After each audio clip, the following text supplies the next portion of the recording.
the Hollywood Unapologetic podcast with Orlando Delbert, Filmmaking Essentials. We've really put this together thinking about you, the new Hollywood generation of filmmakers, content creators.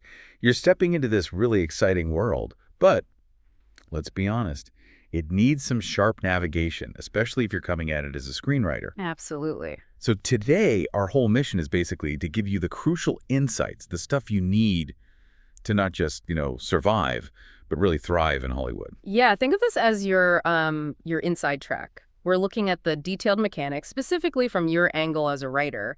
We've dug into quite a few industry sources to really boil it down. What are we hitting them? We're going to dissect the business side, the legal stuff, copyright. That's huge.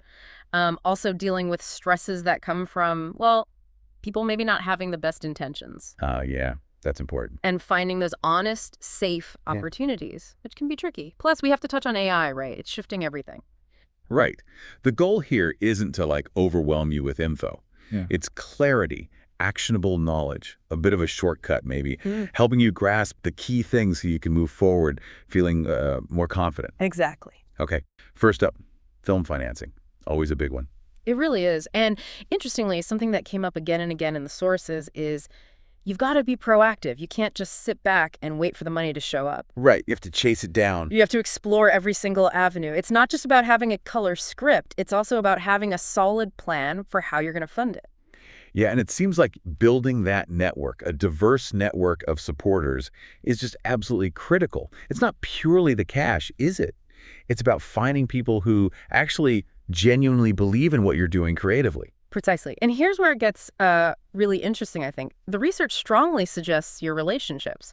They can be just as vital as your screenplay, as your pitch. It's huge. So practically speaking, how do you build those relationships? Well, things like attending industry events, film festivals, workshops, those networking things, they're not just parties. They're real chances to meet potential collaborators, maybe even investors. And the focus should be? Focus on building connections around shared creative interests. Maybe offer to help on their projects first, Build that goodwill. Don't just lead with your hand out. That makes sense. Yeah. And it's not just physical events anymore, is it? Oh, definitely not. Online platforms are huge now. Things like LinkedIn, specialized film forums. Yeah. Use them to expand your reach, connect globally, get involved in discussions, show your work, connect with people, make yourself visible. Establish a presence. Yeah, exactly. And another thing, joining professional groups like the Writers Guild. They offer resources, networking, workshops. Sometimes you can connect directly with decision makers there. Okay, that's financing and networking. Let's switch gears to something equally crucial. Screenwriter salaries. We need to talk money. What did the sources say about what screenwriters can actually expect to earn? Well, it's quite varied, honestly. It really fluctuates based on, the industry sector, your experience level, the type of project. Like film versus TV. Exactly. For film, the big studios, they usually pay more because of those larger budgets. We saw numbers like a median around $250,000 for a one-step deal. But for really big projects, it can go way up, potentially millions. Wow. Okay. And TV? That seems like a whole different beast. It kind of is. You've got all these different roles, right? Staff writers just starting out on the way up to seasoned showrunners. And the pay reflects that. Entry level might be maybe $3,000 an episode, but experienced showrunners, hundreds of thousands per season. Easily. And streaming, where does that fit in? Streaming services. The pay scales often look pretty similar to traditional TV and film, but one thing to keep in mind is the production cycles can be shorter. So that could impact your total annual income, even if the per project rate is good. Precisely. It's something you need to factor in when you're looking at different gigs. And obviously, experience counts a lot. Oh, absolutely. Your track record, your reputation, they massively influence your earning potential. New writers might start lower, but as you get those credits under your belt, your value goes up. And even things like rewrites or polishes can actually bring in significant income. Median there was like $150K, but complex ones could be over $1 million. So understanding the different roles is key too, like in a writer's room. Definitely. Staff writer is often the starting point, but moving up to story editor, other roles, that means more responsibility, but also, crucially, better pay. You need to know the typical rates for your level before you even start talking numbers. Be prepared. Be prepared and be ready to explain the value you bring beyond just the script itself. What about freelancing? Or writing spec scripts. That sounds like more flexibility, but maybe more uncertainty. They can be, yeah. Freelancing gives you that flexible income potential, and every project is a chance to build new connections. The workflow might be less steady, sure, but successful freelancers can command good rates. And spec scripts, the ones you write on your own hoping someone buys them. Specs are fantastic. They let you show off your unique voice, your talent. They might lead directly to a sale guild. Minimums are around 70K, 130K, though that's never guaranteed, of course. Right. But even if it doesn't sell, a great spec can get you an agent, a manager, or land you other writing assignments. It's a calling card. And are there other income streams people should think about? Yeah, the source mentioned things like teaching, maybe coaching other writers, script doctoring. Those can supplement your income. And residuals. That seems vital for long-term stability. Absolutely crucial. Always, always try to negotiate for residuals from broadcasts, DVD, Blu-ray sales, streaming, all of it. And don't forget bonuses or other incentives in the contract. They really add up over time. Okay, this leads nicely into negotiating those contracts. It can feel intimidating. There's this myth, isn't there, that you always need an agent, a manager, and a lawyer. Yeah, that's the common idea, but the reality, especially when you're starting out or working with smaller indies, is often different. So you might be doing it yourself. Quite often, yes. Now, if you're dealing with major studios, the big production companies, especially the ones who are WGA signatories, meaning they follow guild rules, then yes, you absolutely want a good lawyer and ideally an agent too. But not everyone works with the majors right away. Exactly. Many professional screenwriters are working with independent producers, smaller outfits, and let's face it, getting representation, especially an agent, is tough. Managers might be a bit easier to get, but they don't always handle the nitty-gritty negotiations. So for a lot of people listening, you might be the one negotiating your own deals initially. Very likely. And something useful here is knowing about the WGA low-budget minimums. Even if you're not in the guild, these numbers can give you a baseline, a guide when you're talking to smaller companies. What kind of numbers are we talking? Well, for each's under $200 K budget, the minimum might be around 25% of the usual guild minimum, so it gives you a realistic starting point for compensation, ensuring you're getting something fair. The normal minimums are around 72K for original, 63K non-original, so you can work down from there as a guide. That's really helpful. I also saw something about early bird contracts. What's that? Yeah, that's an interesting idea.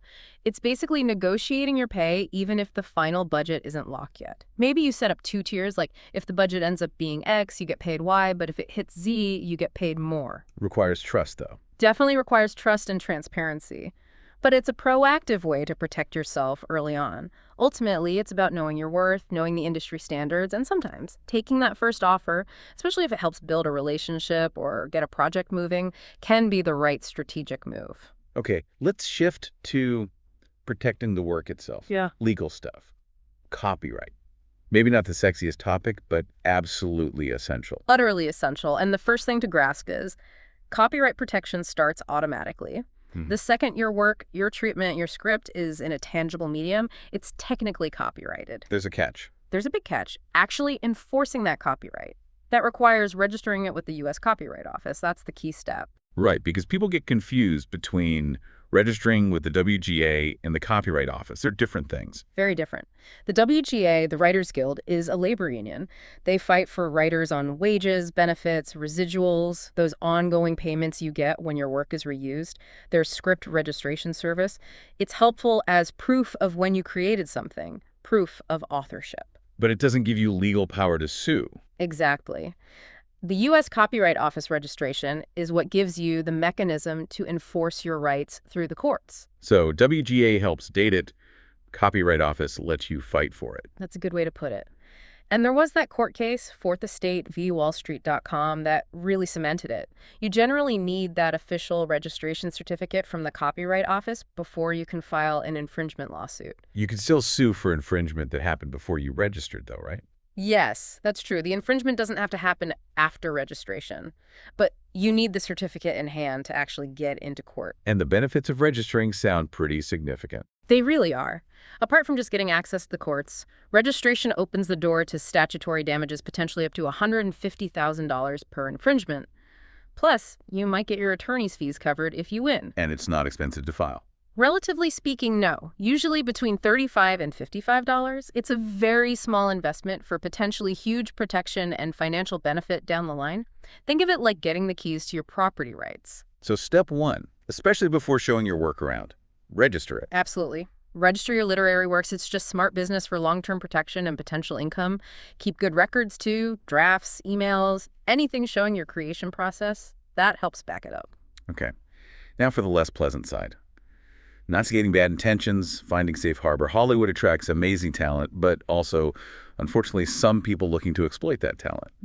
What scams should listeners watch out for? Yeah, sadly, there are quite a few. A big one is the free option. A producer wants to option your script, basically tie up the rights for a period, but offers no money up front. That sounds bad.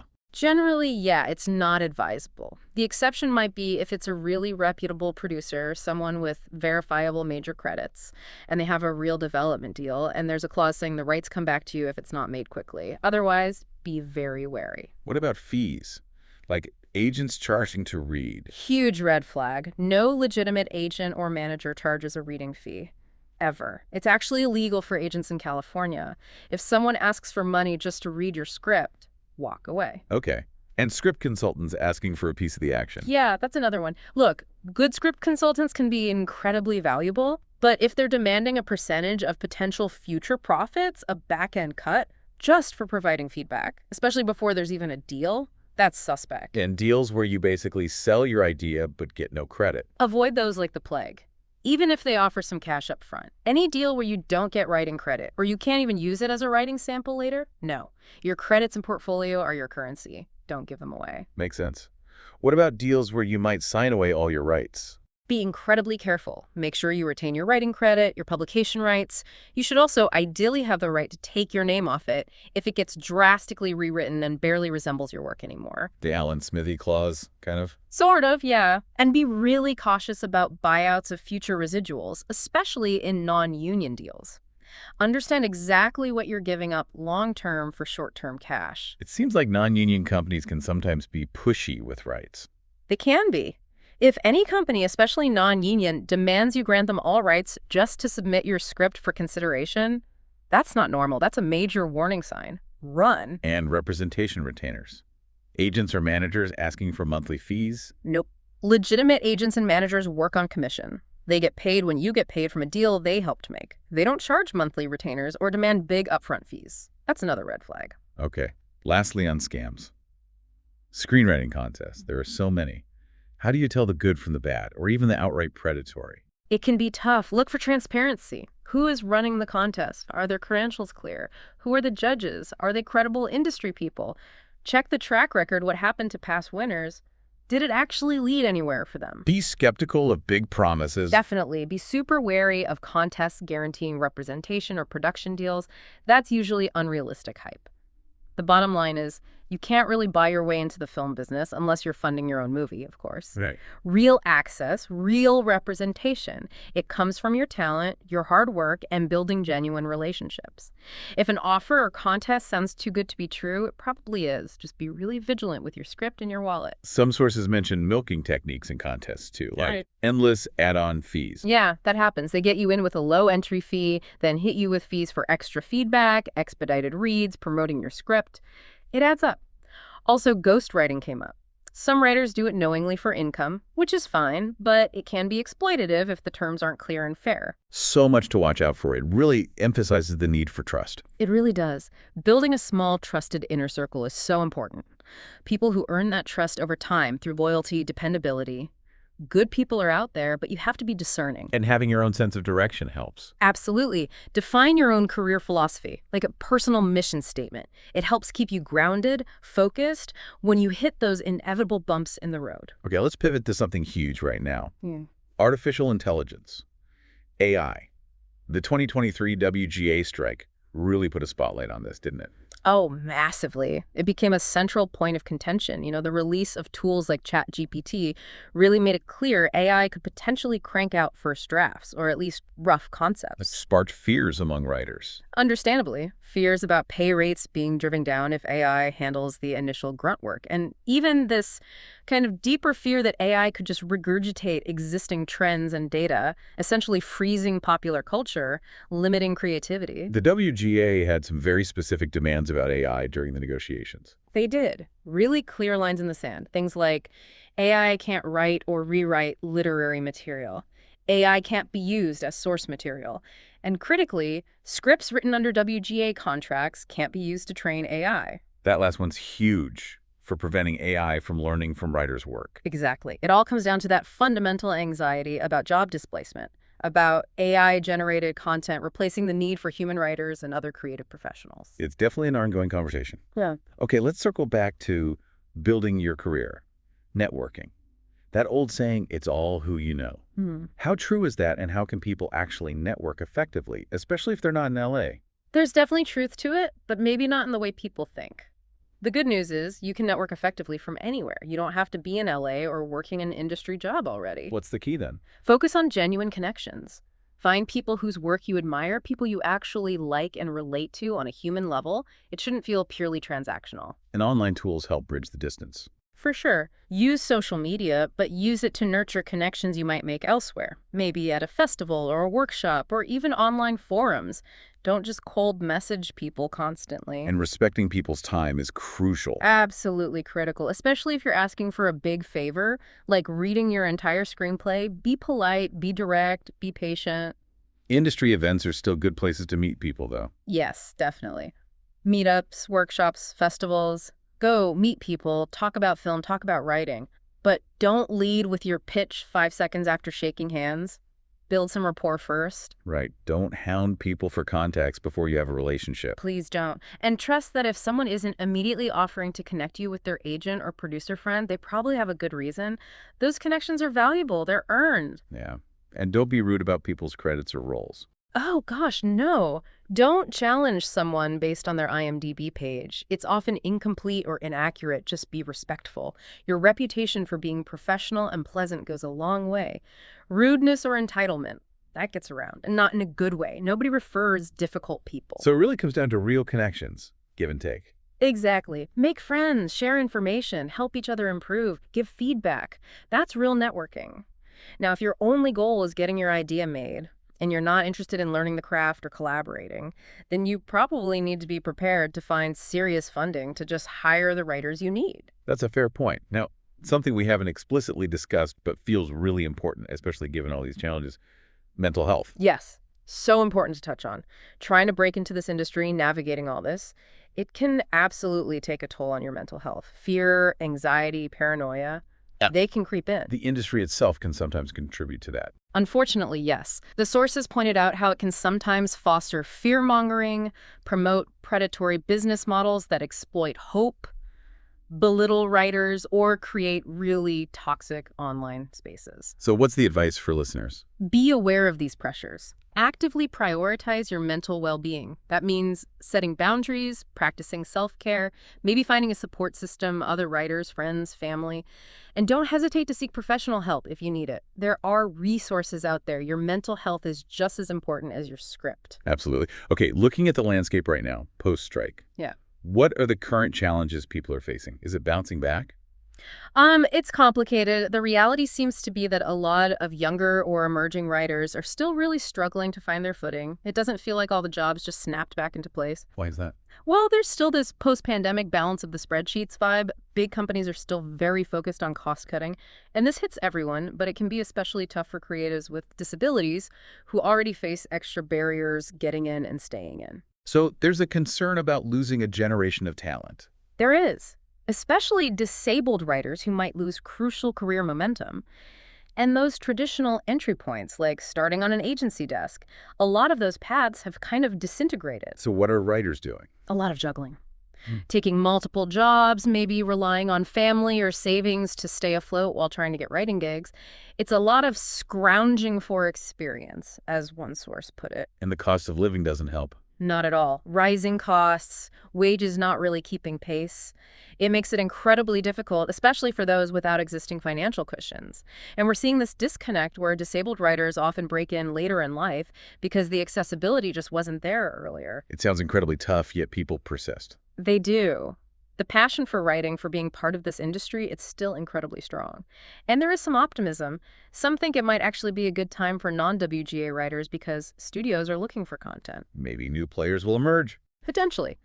New studios with funding might start buying again once the backlog from COVID and the strikes clears.